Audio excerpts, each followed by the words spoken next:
Hello student, next video is about computer language.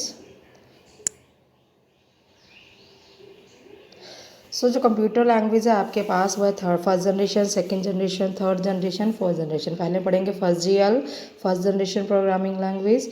First generation programming language में क्या है, ये जो लैंग्वेज है फर्स्ट जनरेशन बहुत स्लो होती है और ये जो कोड यूज़ करती है वो कोड होते हैं 0 एंड 1, यानी दो ये कोड यूज़ करती है 0 और 1। और ये जो लैंग्वेज होती है इसको कंप्यूटर और मशीन आसानी से समझ जाता है। तो ठीक है, इसके बाद हम बढ़ेंगे। ये जो लैंग्वेज है बहुत स्लो होती है और डिफ़िकल्ट इन प्रोसेसिंग, इसे प्रोसेस करना भी बहुत डिफ़िकल्ट होता है। नेक्स्ट है आपके पास सेकंड जनरेशन लैंग्वेज, जिसे हम 2GL भी कहते हैं। जो सेकंड जनरेशन प्रोग्रामिंग लैंग्वेज है वो भी किसका पार्ट है, इन पांचों लैंग्वेज में से एक का पार्ट है। इसे भी हम लो लैंग्वेज कहते हैं और इसे असेंबली लैंग्वेज भी कहा जाता है। जैसे कि असेंबली लैंग्वेज है वो मशीन लैंग्वेज के लिए स्पेशल माइक्रो प्रोसेसर के लिए डिज़ाइन की गई है। तो जो हम second generation programming language use करते हैं उसे लो लेवल लैंग्वेज करते हैं और इसमें असेंबली लैंग्वेज होती है। ये बहुत क्या होती है, कम टाइम को कंज्यूम करती है। आगे है third GL, third generation programming language. Third generation programming language को हम हाई लेवल लैंग्वेज कहते हैं। इसको डिज़ाइन किया गया स्पेशल इंस्ट्रक्शन के लिए, स्टेटमेंट के लिए, और ये नेचुरल लैंग्वेज जैसे इंग्लिश को यूज़ करता है, इसे आसानी से समझा जा सकता है और इसको यूज़ करके हम किसी भी स्टेटमेंट को आसानी से सॉल्व कर सकते हैं। जैसे कि इस कंप्यूटर में नज़र आ रहा है, इस टाइप के कंप्यूटर उस टाइम पहले हम यूज़ करते थे।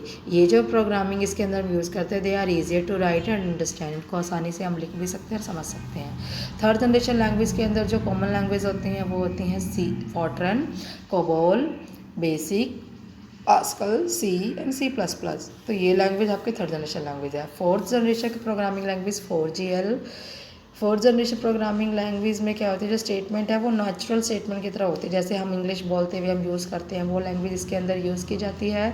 इस लैंग्वेज को तैयार किया गया ताकि टाइम कम लगे, इफोर्ट कम लगे और सॉफ्टवेयर डेवलपमेंट का खर्चा भी कम आए। ये जो काम जो करती है, जो इसके मेन डोमेन है, जो काम है वो है database queries, report generations, data manipulation, analysis and reporting, screen painters and generators, GUI creators, mathematical optimization, web development, general purpose languages, database queries। Fifth generation last generation हम पढ़ेंगे 5GL।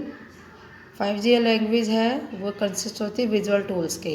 इसको हम हाईटेक टेक्नोलॉजी भी कह सकते हैं। इसे हम प्रोग्राम को डेवलप करने के लिए यूज़ करते हैं। ये जो फिफ्थ जनरेशन कंप्यूटर लैंग्वेज है ये इस बात पे डिपेंड करती है कि हमारी प्रॉब्लम को सॉल्व करेगी, और हमारी प्रॉब्लम को सॉल्व करने के लिए ये क्या करती है, एप्लीकेशन भी तैयार करती है। लाइक रोबोट को यूज़ किया जाता है और ये जो एप्लीकेशन तैयार करती है उसमें ये बताया जाएगा कि प्रॉब्लम सॉल्व हो रही है। कंप्यूटर उस प्रॉब्लम को कैसे सॉल्व कर रहा है ये नहीं बताया जाएगा, बस हमारी प्रॉब्लम को सॉल्व करके देता है। ये होती है फिफ्थ जनरेशन लैंग्वेज।